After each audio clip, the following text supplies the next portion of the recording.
So let's go to Acts chapter 17, verses 16 and 17, and then we will pray. I had to hold mine like Buhat this. 17, 16 nito sa 17 sa. Amen. So it says, "Now while Paul waited for them at Athens, his spirit was provoked within him when he saw that the city was given over to idols. Therefore he reasoned in the synagogue with the Jews and with the Gentile worshippers, and in the marketplace daily with those who happened to be there." Does someone want to read that in Bisaya?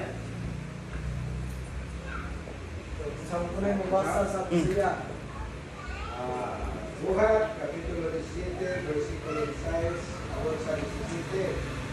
Yan sa diri. Pagsamantala si Pablo, nagpaabot kanila dito sa Atenas, ang iyang espiritu sa sulod niya na agit sa pagkasuko sa iyang kapatida na ang siyudad na puno sa mga larawan. Sige, tungkol ini sa sulod sa sinaguga, iyang ipakiglantugi ang mga Hudyo o ang mga taong masimbahon o dito sa tabuan sa adlaw-adlaw iyang ipakiglantugi ang uban kanila nga iyang ibala o maokini ang tulong ng Diyos. Amen. Amen. Magampota. Father, in Jesus' name, I ask you today to speak, Lord, through your word, by the power of your Holy Spirit. Father, you have really been breaking through here at T Hill, Lord. The last few weeks, Lord, I have sensed a special moving of the Lord, that you are bringing a refreshing in the Holy Spirit. And even last week, God, you brought us together as a church to pray for the miracle, for the life of Kendra, God. You have put a burden upon our heart, God, to lift people up in prayer, to stand by faith. And so, Father, I pray today you would speak by your word. Lord, we ask you now for the anointing of your Holy Spirit. In the name of Jesus Christ, amen. So my message today is about the burden of the Lord. The burden of the Lord. So ang mensahe na to karon may tungod sa kabugaton sa Ginoo. Now, how many of you understand there are good burdens and there are bad burdens? There's good burdens and bad burdens. So dunay kining dili maayo nga kabugaton, apoy maayo nga kabugaton. Remember when Jesus said, "Come unto me, all you that labor and are heavy laden, and I will give you rest." So sige na Hesus nagasulti nga diin dool kamong gikapuyan ug gibugatan kay papahulayon ko kamo. When we come to Christ, the burden of our sin is lifted. So sa diyan dool kita ngadto kang Ginoong Hesus ang kabugaton sa atoa nga kini sa atong mga sala, so yan nga gikuha. The burden of our past is washed away by the blood of Jesus Christ. Ang atong kabugaton sa atong mga kaagi ng labay sa atong kinabuhi, so yahan na ni nga gikuha. And the Bible tells us to lay aside every weight and the sin which so easily ensnares us. So ang Biblia nagasulti nga diin atong isalikway ang tanan nga kababag nga diin sayon nga mugapos kanato. So that's the weight of the world, the burden of life. O mao kana ang kabugaton diha nga nasa kalibutan kanang dunay kabugat diha sa kinabuhi. And when we come to Jesus, there is a freedom from that burden. O sa diha nga diin naa kita ni Ginoong Hesus adunan kita kagawasan ni ana mao nga kabugaton. But as you grow in the Lord, there remains a burden from the Lord. Sa diha nga din kita magauswag diha sa Ginoo, magapabilin gayon ang kabugaton nato diha sa Ginoo. And it's a zeal or a burden for the truth. O din anaa gayon ang kadasig diha sa kamatuoran. It's a burden for those around you. Nga din aduna tay kabugaton sa tanan nga naa sa ato nga mga palibot. For those who have not come to the cross. Kanila nga din wala pa nakaduol diha sa cross. Now, let's look at the scripture. it says in verse 16, "Now while Paul waited for them in Athens, his spirit was provoked within him when he saw that the city was given over to idols." Si Pablo,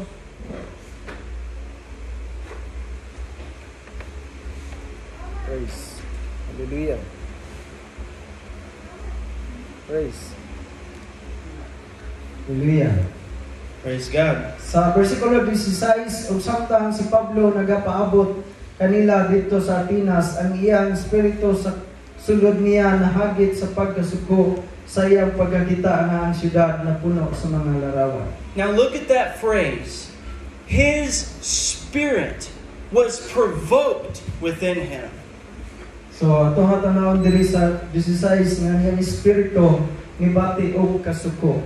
Paul was walking through Athens, Si Pablo nga siya nagalakaw diha dito siya sa Atenas. and the Bible says the city was given to idolatry. Og diyan ang Biblia nagas tug-an nga din ang maong syudad ana agayoy daghang mga larawan. And Paul is moved inside of himself. So si Pablo ana agayoy sa sulod kaniya, aniya mibati siya diha sa iyang sulod. Because he's looking at a place given over to death and destruction. Kaya din siya nagakita nga diin ang mao nga dapit na agayoy ang kaning kalaglagan. He's looking at a people who don't know the true God. Adin niya nakita ang mga tao nga din wala gayud makaila sa tinuod nga Dios. And Paul understands, I have the truth. Si Pablo nakasabot siya.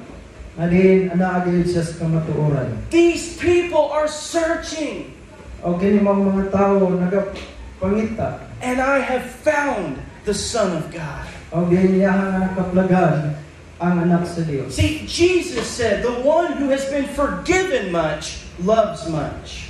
Adin si Ginoong Hesus nagasulti nga din siya nga din gipasaylo og dako siya usab mahigugma karon. Paul had been radically changed from a murderer to the Apostle Paul. Si Pablo siya na usab gayud gikan sa pagkamamamatay og tawo ngadto sa pagka-apostolis. His walk with God was real. Nga din nagalakaw siya gayud nga tinud-anay kauban sa Dios. He said, I know in whom I have believed. Nga din nakabalo siya kinsa ang iyang nga gituhuan. He testified in chains before governors and kings. Og siya din nagapamatuod atubangan gayud sa mga gobernador. And even the world around him said the one who used to persecute is now preaching the faith that he persecuted. Og din mingon siya nga din ang usa nga din inyuha nga din gilutos siya karon nagawali na. So his spirit was provoked. So ang iyang espiritu aduna gayoy panahagit ang iyang espiritu. Now, let me say this. God calls us to joy. So ato ang tan-awon nga din ang Dios nagtawag sa kanato nga din magmalipayon ta. He calls us to peace. Nga din siya nagtawag kanato nga anatas kalinaw. But there is a time in your life where your spirit is provoked within you. Panaduna gayoy panahon nga din ang espiritu nga naa kanato aduna gayoy mahagit o din masuko. And it's a godly burden from the Lord. O din kini siya gitawag og Dios nung kabugaton. And it Diya sa Ginoo. will drive you to the place of prayer. O kini siya mohatod kanato ngadto sa dapit sa mga It pag-ampo. will drive you to call upon the name of the O Lord. kini siya mohatod kanato utukmod kanato diha sa pagtawag gayud sa Ginoo. It will drive you to preach Jesus Christ. Adin kini maghahatag kanato kaisog nga diha natong iwali gayud sa Ginoong Hesus. Amen. You know, last Sunday, when we came in this room, was there not a burden? When we came in here last Sunday, was there not a burden in this room? So itong labay nga Domingo, so aduna gayoy kining kabugaton ini mga dapit. And that burden we turned into worship before God. Ang mao nga kabugaton mihatod nato sa pagdayeg pagsimba nato sa Ginoo. As a church, we came together, and as Mommy Ira said, we worshiped God in the storm. So ingon nga din simbahan kini siya nagahiusa kanato nga diin nagadaigda abisan na sa panahon sa mga unos ug bagyo. Because we understood it is time to seek the Lord. Kay kita nakasabot gayud nga kini panahon nga diin mangita gayud kita sa Ginoo. It is time to call upon the name of God. Kay panahon karon nga diin motawag ta sa ngalan sa Ginoo. Now, we also see this in Jesus. So ato also kini makita diha ni Ginoong Hesus. How many of you remember when Jesus went into the temple and flipped over the money tables? So pila man kaniyo nakahinumdom nga sa diyang si Ginoong Hesus ngadto sa templo ug gilituad ang mga lamisa sa mga mangingilis ug kwarta dito. Remember, Jesus is without sin. So atong hinumduman nga si Ginoong Hesus wala gay siya sala. And the Bible says he made a whip and he drove out the money changers. Og diin siya naghimog nagkuhag bunal og diin iya nga giabog ang mga hayop og diin ang mga mangingilis o kwarta sa gawas. And with a burden, he cried out, "My house will be called a house of prayer, but you have made it a den of thieves." So ang iyang kabugaton, iyang gisulti gayon nga ang balay sa kong amahan mao ni dapit sa mga pag-ampo ug mga pagsimba apan ninyong gihimo nga taguanan sa mga tulisan ug kawatan. The Bible says of Jesus, "The zeal for your house has eaten me up." The zeal for God's house overcame Jesus. So ang naa gayud ang kining kadasig diha sa pag-atinguha diha sa balay sa Dios ana gayud ni Ginoong Hesus. Jesus lived with a zeal for the house of God. Si Ginoong Hesus aduna gayud siya paghigugma dako kayo nga paghigugma diha sa balay sa Dios. And Jesus had a burden to the point that he drove out the money changers from the temple. So ang iyang kabugaton hatod ngadto kaniya nga diin iya gayud nga pagawson ang mga tawo nga mga nangilis o kwarta sa sulod sa iyang sa balay siya nga mahal. Amen. There's times in our life where we need to have a weight on our heart. So naaging panahon nga diin na sa tunga kinabuhi nga dunay kabugaton nga naaging kabugat sa tunga kasingkas. Because that's the Holy Ghost calling you to the secret place. So kana siya tungod kay ang Espiritu Santo nagatawag kanato niya nang dapit nga tinago. That's the Spirit of God calling you to take a stand in the evil day. Nga diin ang Espiritu sa Dios nagtawag kanato nga diin kinahanglan ta mo barog sa daotang mga adlaw. You know, the prophet Malachi, and I don't know how this translates in Bisaya, but in English, the first verse of Malachi, it says, "The burden of the word of the Lord." So sa libro sa Malakia sa una gyud kapitulo nagasulti dito nga ang kabugaton sa Ginoo. He opens his book and he says, "This is the burden of God's word." Og sa diha nga din siya miabli sa kining basahon, iya nakita ang kabugaton. And in Malachi, the prophet talks about the priest who have forsaken the word of God. Og nakita diha sa libro sa Malakias nga din ang mga pari mi pahilayo o mi biya gayon sa Dios. He speaks about the priests who were treating their husbands, or their wives rather, in a shameful way. So iyang nakita nga din ang mga kining bana nga din nagabudi ngadto sa ilahang asawa. And the prophet had a burden from the Lord. Og ang mga manalagna adunay kabugaton gayud ngadto sa Ginoo. Jeremiah is called the weeping prophet. Si Jeremias gitawag siya usa ka propeta nga sanay hilak. Because the word of God says that in much knowledge there is much anguish. That's in Ecclesiastes. In much knowledge there is, in a lot of knowledge there is sorrow. So sa daghan nga din kahibalo ingon dito nga aduna usay kining dako nga mga kasuko. In other words, the prophet Jeremiah had the knowledge of the judgment that was coming on Israel. So si Jeremias aduna say kahibalo may tungod sa hukom nga umalabot gayud sa Israel. And the knowledge of God's word brought anguish to his soul. O ang maong kahibalo ni hatod kaniya kasubo sa iyang kalag.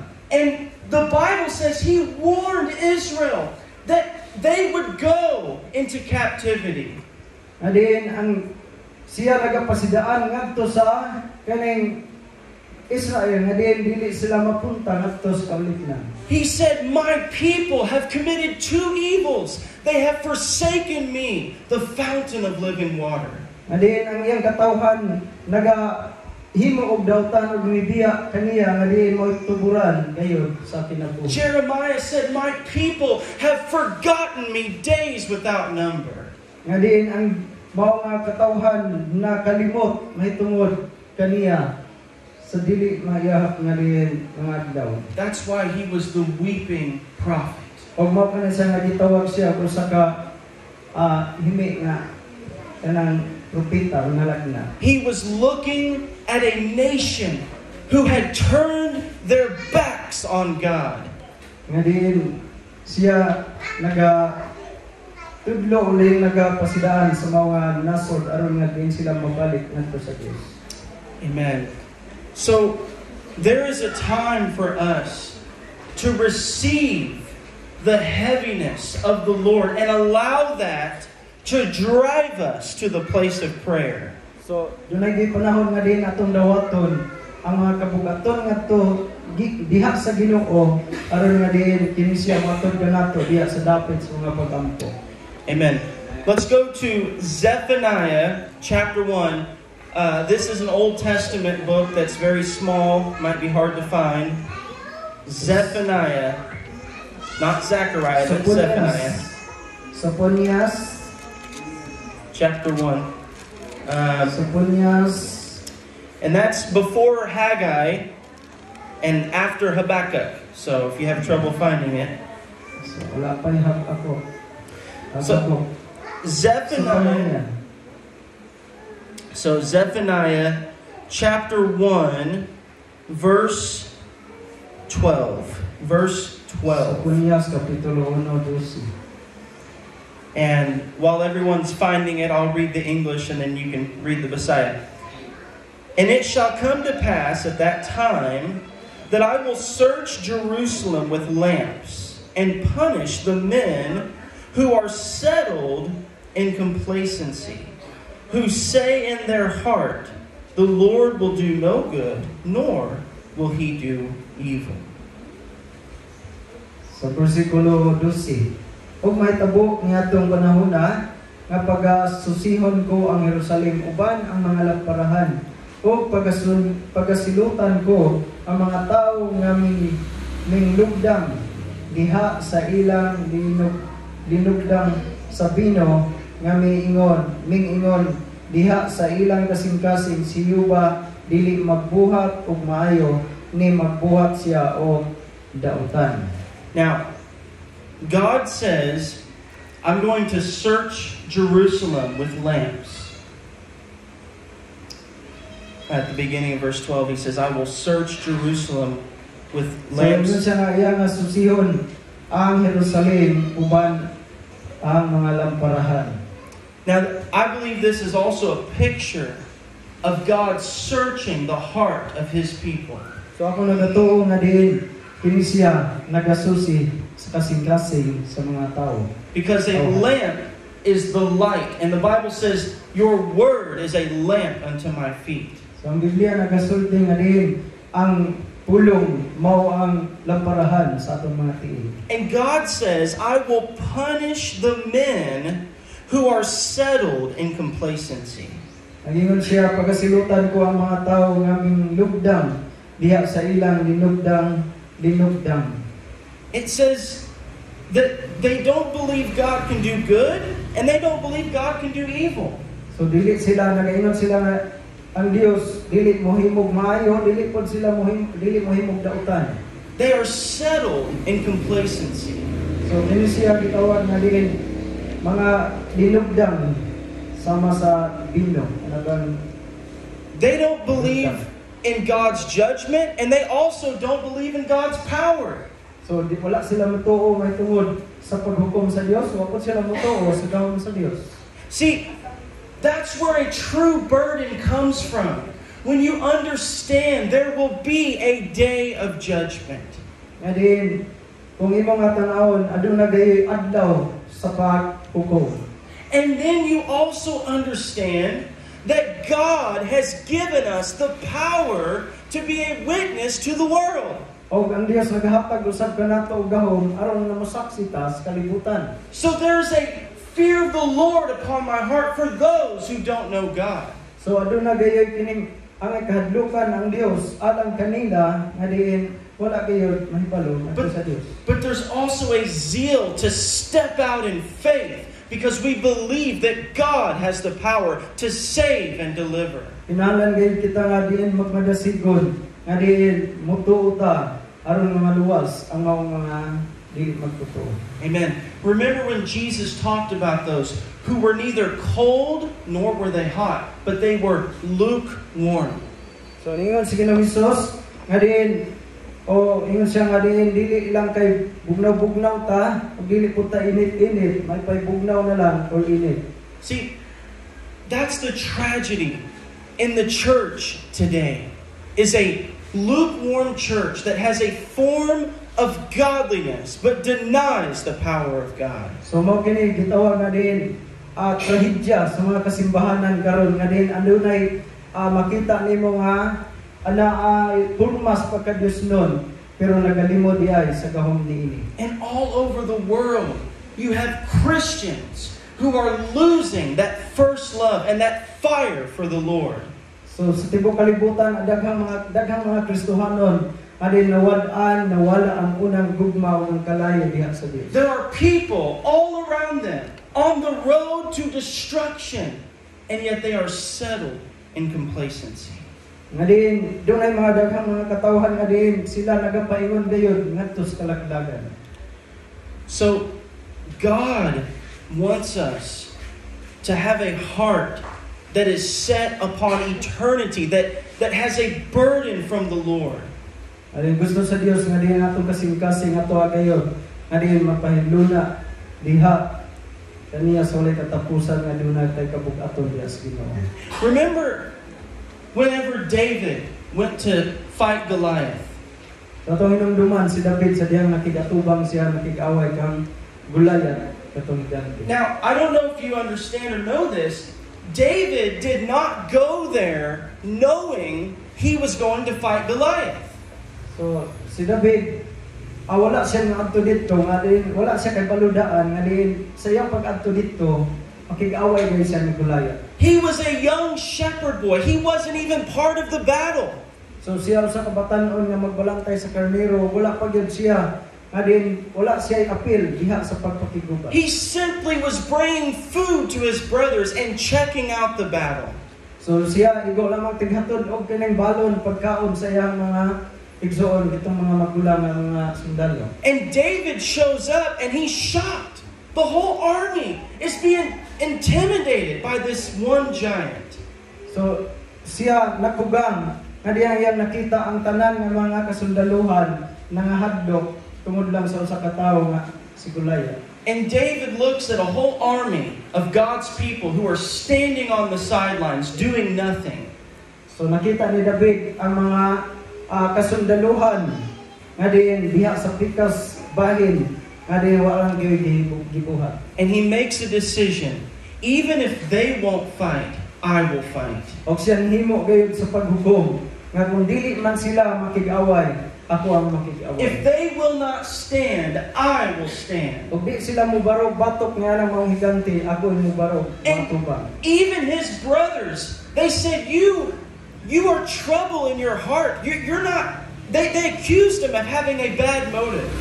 So, bisan pa niyang mga igsoon, nga din nakita niya og gingnan nga din naunsa na ka David, nga din imong mga buhaton. And David said, "Is there not a cause? So, niya na si David, wala na ba gyud ay nibili? Is there not a purpose?" So, wala ba gyud katuyuan ni? David said, "We have a covenant with God."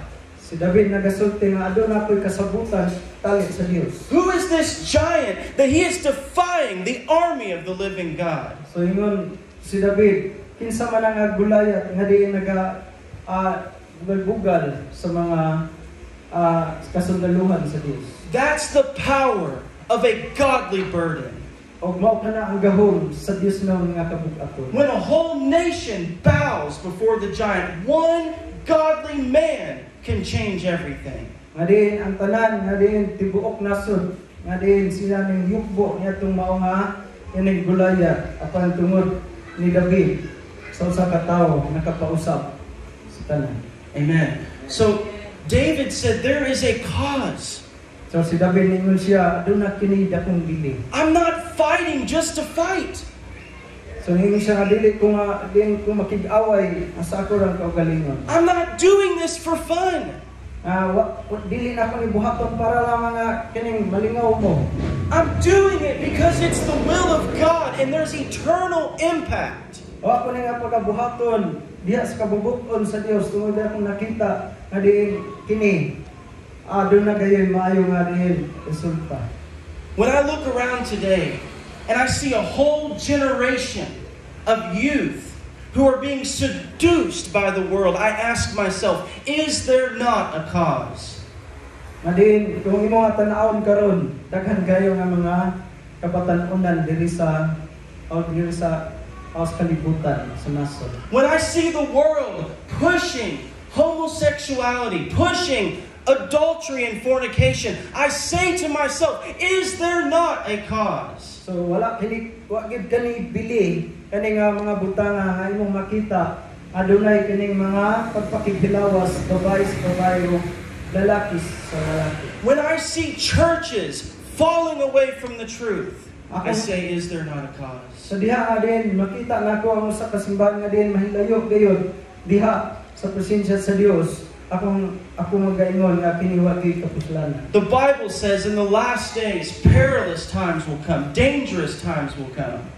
So ang Biblia nagatugaan sa katapusan mga adlaw maabot gayud ang mga malisod nga mga adlaw panahon. Because men will be lovers of themselves rather than lovers of God. Kay mga tao sila nagugmaon lamang sa ilang kaugalingon kaysa paghigugma sa Dios. And the Bible said they would turn their ears away from the truth. O ang Biblia nagtugan nga ang ilahang idulongog, ilahang dalungan ikiling nila, oy pahilayo hinuon nila sa kamatuoran. So we're living in this time where we see great darkness all over the world. So naata sa karon nga panahon, nga sa atong nga panahon nga niata buhi pa ato makita nga dunay gayud ako nga kaning kangit-ngit sa kalibutan. But in the midst of that, we see the moving of God. Pantaliwala nga nagtanan atong makita ang pagpamuhat sa Dios. Because Jesus said the gates of hell will not prevail against the church. Kasi kanang Hesus nagasulti ng daan, abisan ang ganghaan sa Hades dili makapildi sa iglesia sa simbahan. Even if it's only a remnant, the true church of Jesus Christ will stand until the last day. So sa katapusan gayud nga panahon ang simbahan ngayon sa kamatuoran nga si Ginoong Hesus magpabilin mo karon. Every person that you see in this world is going to stand before God. So matag sa katawo nga imong makita sa kalibutan mo atubang gayud na ngadto sa Dios. Every person you see 1,000,000 years from now is going to be either in heaven or in hell.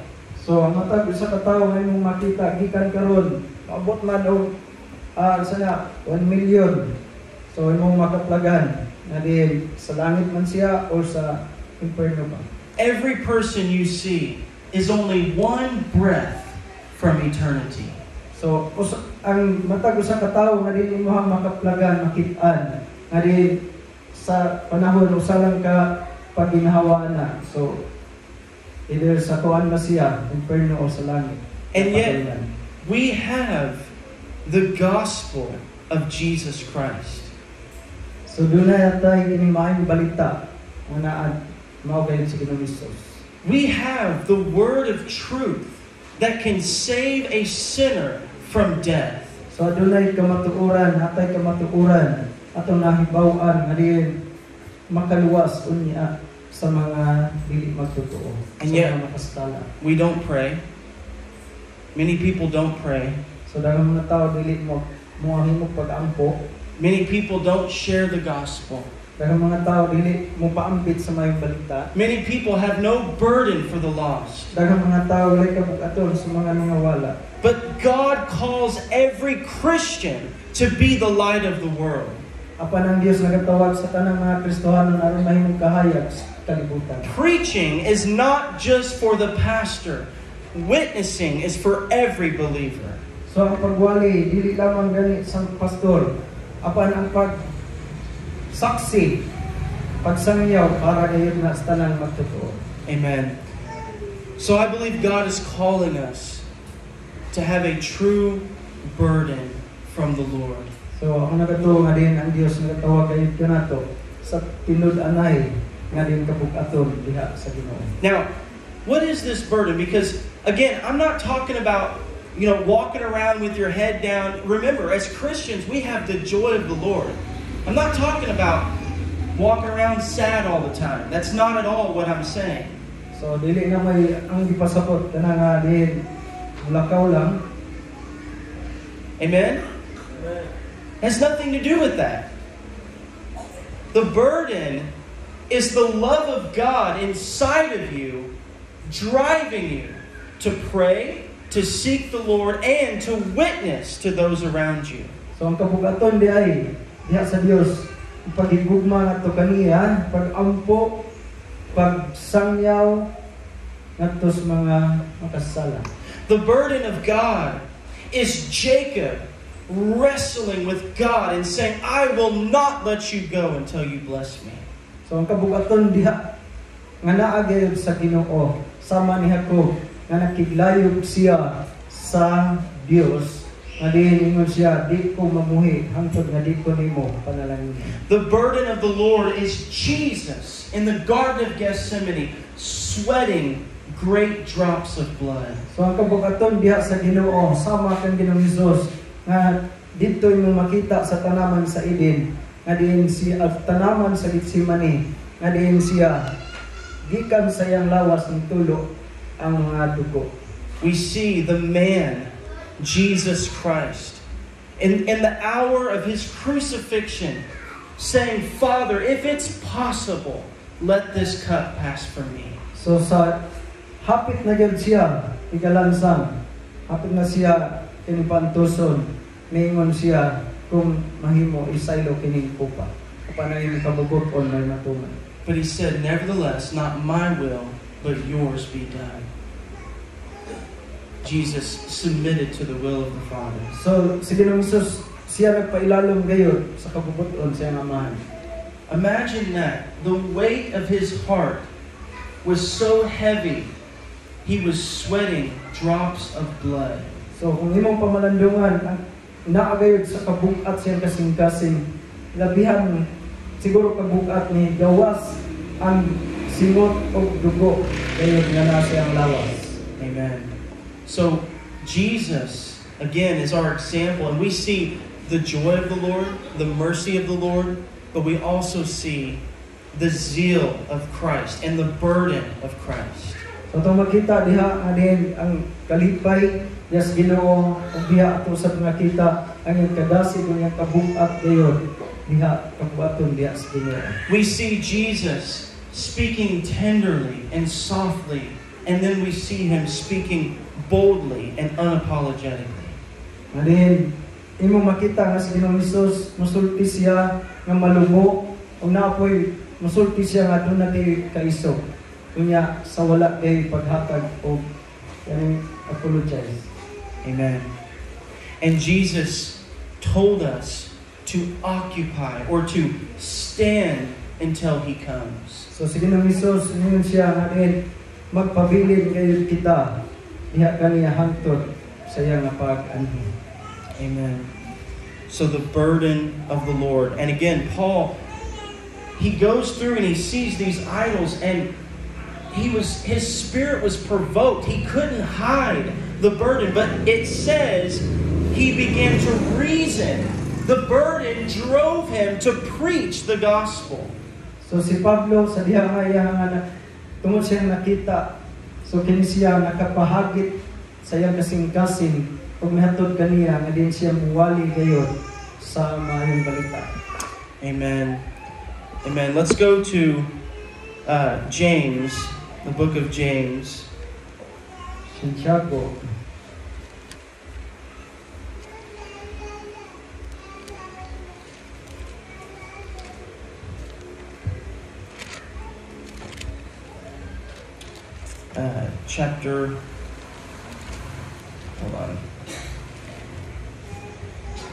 James chapter 4, verse 7, verse 9 and 10. Verses 9 and 10. Santiago 4, naibingan to sa Jesus.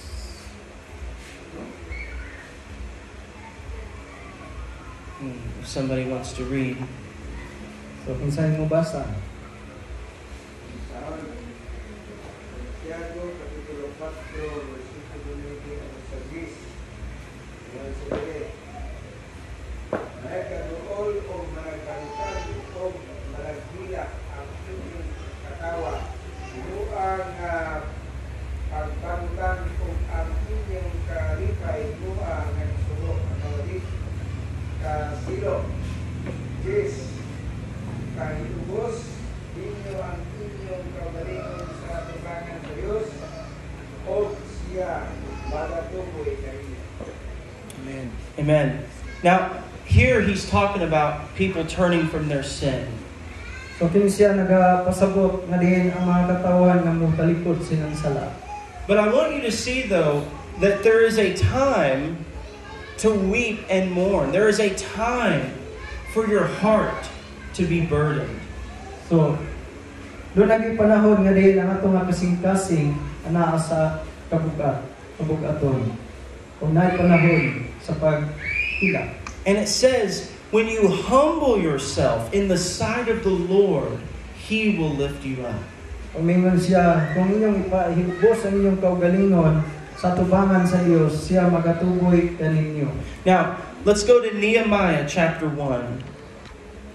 Nehemias.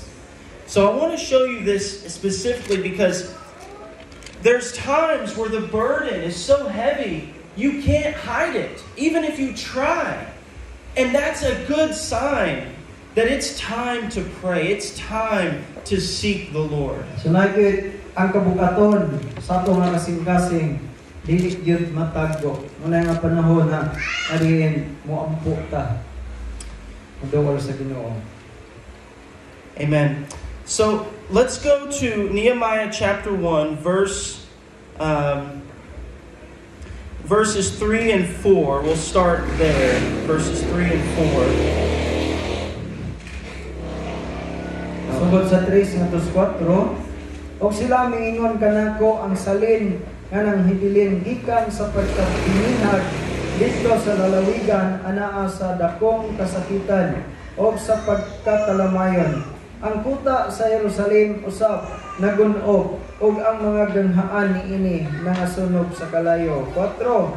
Og nahitabo sa pagkadungog nako niining mga pulonga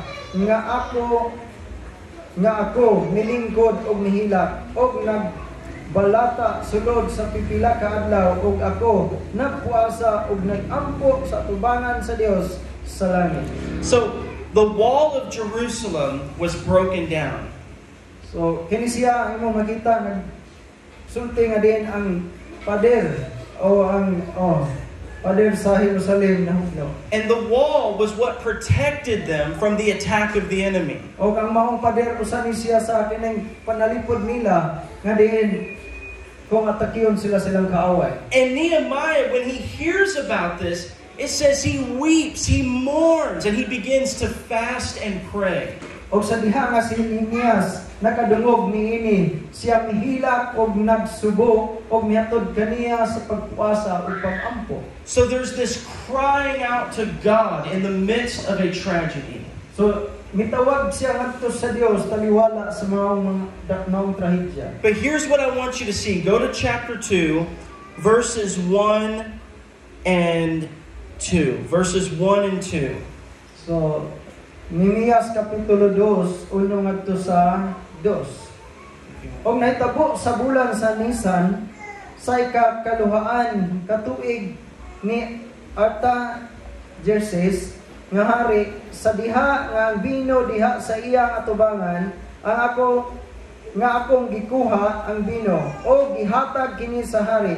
Kaniadto wala ako magmasulubon diha sa iyang atubangan. 2. Og ang hari mingon kanako, nganong nagmasulubon ang imong nawong, sanglit dili man unta ikaw masakiton. Kini walay lain kundili kasubo sa kasing-kasing. Unya ako nagmahadlokon kaayo. So, 1, 2. yeah. So the king literally asked Nehemiah, "Why are you sad?" So ang hari nakapangutana ngadto kang Nehemias, nganong nagmasulubon ka? And Nehemiah became dreadfully afraid because he had never been sad in the presence of the king. Og si Nehemias aduna siya kini kahadlok kay diin karon pa kini mahitabo nga diin siya na masub-anon niya tubang sa hari. If you were a servant of the king, you were not to be sad in his presence. So kung ikaw diay usa ka ulipon o alagad sa usa ka hari, dili ka magpakita nga masulubon ka sa iyang atubangan. Because it could cost you your life. Tungod kay kini siya nakahulugan dayon sa imong kinabuhi. But Nehemiah was so burdened, even in the presence of the king, he could not hide the sorrow of his heart. So tungod sa kabuk-aton ni Nehemias, bisan pa sa tubangan sa hari, siya masulubon niini. Amen. But here's what's amazing. Remember, it says that Nehemiah began to pray and fast. So usa sa butangan ni kahibulungan nga diin si Nehemias misugod siya sa pagpuasa ug pag-ampo. In other words, he set his heart to seek the Lord. Og din sa lain nga pagkasulti ang iyang kasing-kasing nga gipahiluna gayud diha sa pagpangita sa Dios. He even put away food to crucify the flesh. Nga diin iyang dumilian ang pagkaon aron nga ang iyang unod malansa. And he made the word of God and the place of prayer his food. Og din iyang gihimo nga ang pulong sa Dios diha sa dapit sa mga pag-ampo nga moyang pagkaon. And instead of losing his life, the king said, "What can I do for you?" So, nga din, imbis nga din, patyon siya, apan ang hari ningingon ngadto kaniya, nga din, unsay akong makatabang, unsay akong katabang mahimo para kanimo. And God did a miracle.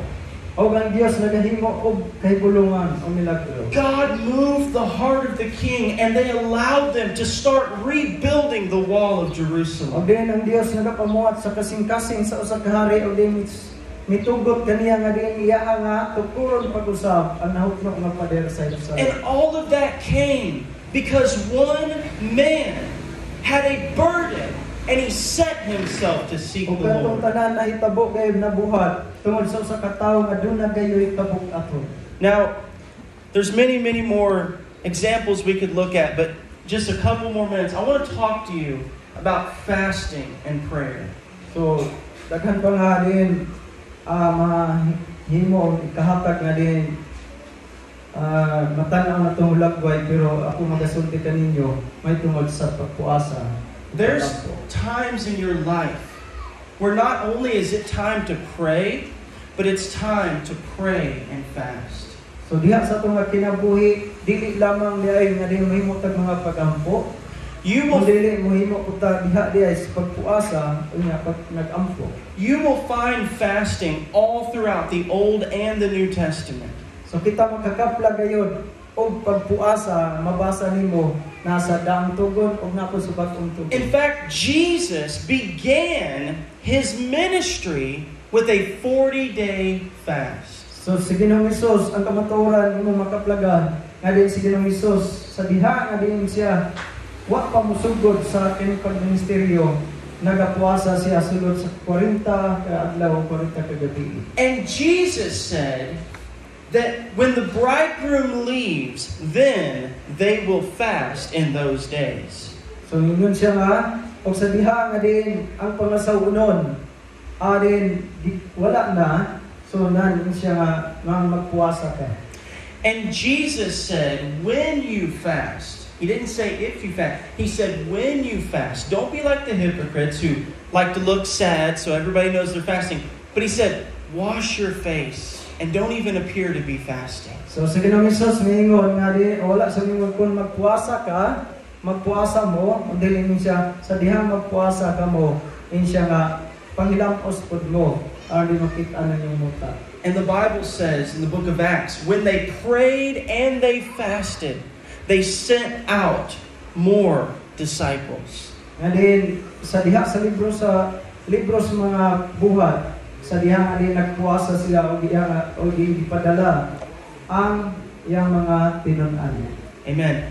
So there is a time where God will call you for a season. It might be for a day, it could be multiple days, to put away food and to get in the place of prayer and cry out with a burden before God.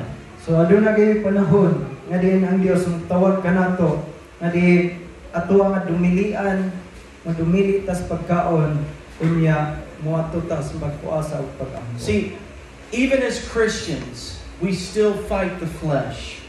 So ato makita nga bisan unsa pa kadugay nga mga Kristohanon nagpabilin paghapon bisog sa unon. And when you pray and you fast, you are putting your body into subjection to the Word of God. Sa diha nga kita magapuasa ug mag-ampo, atong ibutang ni atong unod nga diyan nagkinahanglan gayud ni sa pulong. You are telling your stomach, you are not in control, but I am hungry for the Word. Adi atong masultihan ng atong kiningtian. Dili ni siya mo kontrolar kanato apan nagkinahanglan gayud kita sa pulong sa Ginoo. The reason I'm stressing this is because this is all throughout the Bible, and yet we don't hear about this a lot today. But Jesus spoke about prayer and fasting. So si Ginoong Hesus siya gayud usa sa ehemplo o nagatudlo pud siya mitungod sa pagpuasa o pag-ampo. So I would encourage you to allow those burdens and let them drive you to the feet of Jesus Christ. Adin, ako nagadasig kaninyo. Adin, ato ang tubutan na ang maong mga kabug-aton, maato ang mana kanato. If there's nato sa atong kaugalingon. If there's an ungodly burden, if you're weighed down by sin, today God can remove that. You can be forgiven and set free. So, dili ka na nga kaning dili Dios na nga kabug-aton. Kay kung naatas sa sala, ato din nga makita nga din ang Dios, ito nga tuwan nga din makapahigawas gayud kanato. But as born-again Christians, let us not become complacent and lukewarm in our faith. So ingon nga din kita mga natawo na pag-usab ng mga Kristohanon magtotoo. Adin diha sa tong kaugalingon dili nato tugutan nga kita bugnaw-bugnaw o init-init. Amen. And let us remember the words of David, is there not a cause? So atong hinumduman ang gisulti ni David nga diin usa ka butang nga diin naagayo pili. Amen. So I'm going to let Pastor Mike close the service, and as we pray later, I encourage you to cry out to God for a godly burden. And also pray that God will remove every burden that's not from Him. God can do both of those things today. And you can begin to walk in the anointing and the power of God as you walk in the burden of the Lord. Amen.